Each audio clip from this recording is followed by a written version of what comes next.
Okay. So hello everyone again. My name is Laura and I'm the Academic Advisor and Faculty Support Administrator at the Institute for the Study of University Pedagogy. Thank you so much for joining us for our utmONE Scholars Information Night. Okay, so the agenda for this evening, I'm going to start by talking a little bit about the utmONE Scholars Program in general. We'll start with what is the utmONE Scholars Program, as well as the goals of the Scholars Program. We'll then move into meet the faculty and learn a little bit more about the individual topics that are going to be offered next year. And of course, we'll have lots of time for questions at the end. Okay, so what is utmONE Scholars? The utmONE Scholars seminars are capped at 25 students per section and are offered only to high achieving students, which are students who have achieved an overall average of 90% or higher at the time that they were admitted. These seminars are application-based, so you should have received an application or an invitation to apply for the seminars through email, very similar to the email that you would have received for this session here.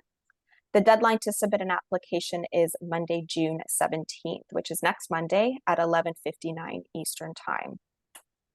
The topics of these courses vary from year to year and are related to the faculty member's area of expertise.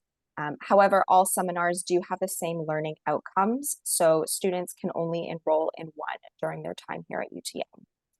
In the application, we will ask for you to rank your first and second choice, but we do try our best to put you into your first choice application, so please rank your choices appropriately.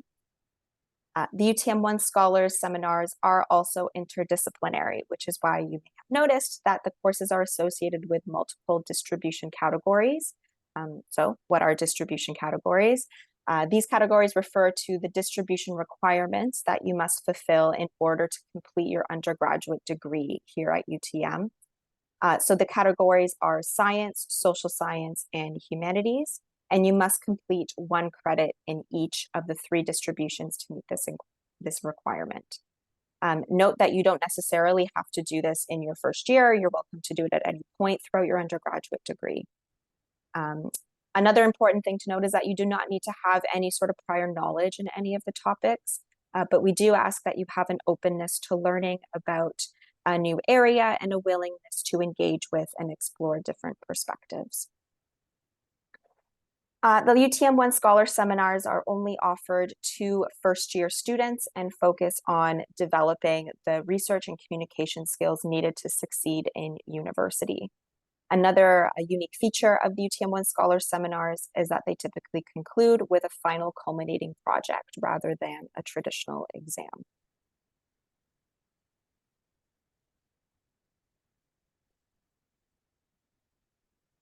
And of course, my PowerPoint gets stuck. There we go. So what are the goals of the utmONE Scholars Seminar? Students will have the opportunity to develop and practice university level academic research and inquiry skills by critically analyzing academic literature and learning how to formulate the research questions while engaging in an academic community.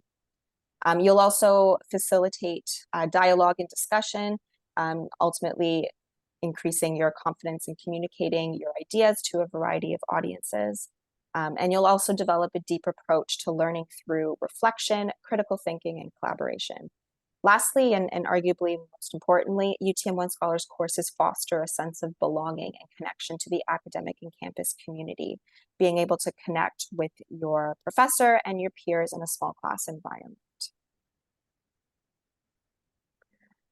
Okay, and so to kind of further that last bullet point, we surveyed a group of 2018-2019 utmONE Scholars students, and we found that 94% of Scholars students would recommend utmONE Scholars to an incoming first-year student. The students reported that utmONE Scholars seminars had an overall impact of their classroom success. 87% strongly agreed with that statement. 84% of students strongly agreed or agreed that the scholar seminars increase their confidence as a student. 87% of students strongly agreed or agreed that their motivation to be engaged in their courses were increased as a result of taking a UTM-1 Scholar seminar. 90% of students strongly agreed or agreed that the Scholar seminars inspired them to be more involved on campus. 84% of students strongly agreed or agreed that the Scholar seminars helped them feel supported with their personal growth. And lastly, 87% of students strongly agreed or agreed that it resulted in a friendship with another student. Okay, so now that I've talked a little bit about the UTM-1 Scholars Program in general, we are going to now meet the faculty and learn a little bit more about the individual seminars. So to start us off, we have Dr. Sarah Seeley, who will be teaching UTM 190, Writing in Place. We have Dr. Laura Taylor teaching UTM 191, The Language of Science and Technology. We have Dr. Michael DeBraga, who will be teaching UTM 192, Thinking Badly, Misinformation in the Information Age. And we have Professor Lisa Zhang, who will be teaching UTM 192, Artificial Intelligence, Safety and Societal Impact. Okay, so I'll first pass it off to Dr. Sarah Seeley. Take it away. Hi, everyone. Thanks for joining us this evening. I'll just briefly talk a little bit about my class, Writing in Place. In many ways, the class could be renamed, I just like a short title, but it could really be renamed to sort of examine the idea that communication is contextual. So when we say place or space in this class, we're kind of thinking about how a particular community might impact the way that you write or speak, how joining, for example, the UTM community, how you bring values from your communities with you, those kinds of things. So this is really a survey course where we sort of do a sampling of looking at a lot of different theories and concepts, and then students can sort of pick and choose which ones they want to delve more deeply into in their own research projects. So students in this class will do a few different kind of different assignments. So we do like a reading notebook. So the idea here, as Laura was talking about, one of the main goals of the Scholars Program is for students to really practice those deep research, reading, writing skills that they'll need to succeed as they move through the rest of their courses. And so reading is one of them. Reading is often one of the kinds of things where you're just expected to do it, but you're not really particularly penalized or rewarded often for doing it or not doing it in class. And so we work with that a lot to sort of reward the time that you spend reading and thinking about how to synthesize texts, take notes, annotate, those kinds of things. Another thing that we do in this class is a scholarly research project, but then students tend to really like the final portion where they get to translate their scholarly findings for a public audience. Most students end up doing podcasts, but some students have done videos. I've had people do comics. So the medium there is completely up to the individual. But really, I think the main reason, Laura also touched on this already, the main reason that it's valuable to take one of these courses is just the connections that you make, whether it's the friends that you leave with, the conversations that you have on a week-to-week basis in class really supports that. But really, it's a chance to have a very strong relationship with a professor. I was kind of laughing to myself as I logged on, and this is not a usual day, but this morning I had email conversations with two different former scholar students. And then tomorrow I'm going to Montreal with a former student from this class to present at a conference. So it really does provide the kind of environment where you can have close connections, which is so nice in your first year of university when your other classes are so large. So I wanted to be brief. I'm happy to answer questions when we get to that point, but I will pass it off. Perfect. Thank you so much. So now we're going to pass it off to Dr. Laura Taylor. Take it away. Thanks so much. Hi, everyone. So I am one of the language specialists at UTM. And so I've got this course, The Language of Science and Technology. And while it will be my first time with this course this year, I'm really excited to see how it's going to manifest itself. I see myself having two major roles in this course. So on one hand, I'm a facilitator. So there's going to be a lot of science and technology professors who are doing lots of really great research, and they're going to be coming into our class at various points to talk about their research. And obviously, they're very excited about that, and I hope you'll be very excited about that too.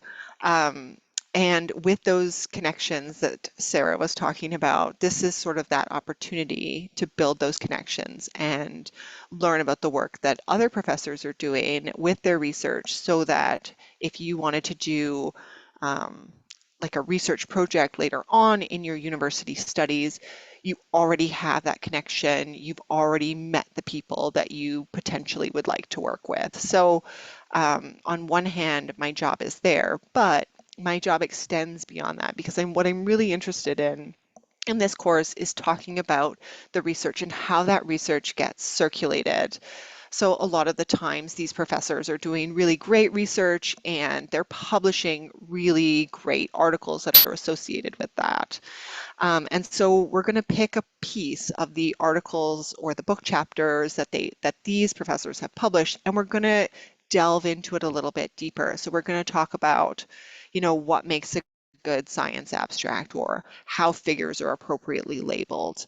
We're going to talk about complex language versus simplistic language and how we can appeal to a wide range of audiences. So we're going to use papers that have been written by UTM professors, and we're going to incorporate that into our course. So our course is going to rely a lot on, so there will be a lot of writing, there'll be a lot of presentations and interactions with other professors that come into the course. So that's kind of the goal that I see for this course moving forward. But I am super excited about it. And, if you're on the fence thinking about a scholars course, it's definitely worthwhile, because as Lauren noted early on, it's really rewarding and you get to meet a lot of great people through the process. So that's what I've got for you on my course. Perfect. Thank you so much. And now I'm going to pass it off to Dr. Michael DeBrega. Excuse me. Hi, and I've taught now a course for the Scholars Piece, I guess 3 different years over the last few years. And one of the things that drew me to designing this course was actually due to the pandemic and when it started and the chaos that ensued, and especially how health information, and other science information was being misrepresented, or at times was being presented in a manner that caused people to be unsure or caused people to panic. And what occurred to me as I went through that pandemic, as we all did, was that we shouldn't have these issues. We live in a world now where information is readily available. You can search for it, you can access it, you can digest it. And yet, with all this information available to us, we keep getting it wrong. We keep misinterpreting things, or we start to believe things that aren't real. And that led to really focusing in on why this is. Why do we have such a struggle finding or recognizing what is truth, especially in science? What is scientific truth? And there's a lot of effort put out there to convey messages, to pass on information, to convince a consumer. And not all of that information is necessarily right on.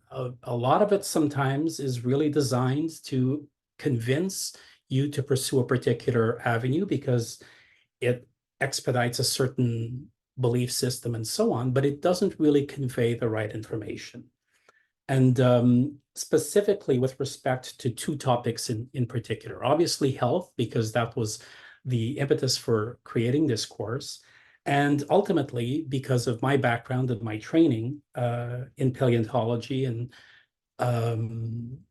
it was also about climate and how we have become phased or lost our ability to understand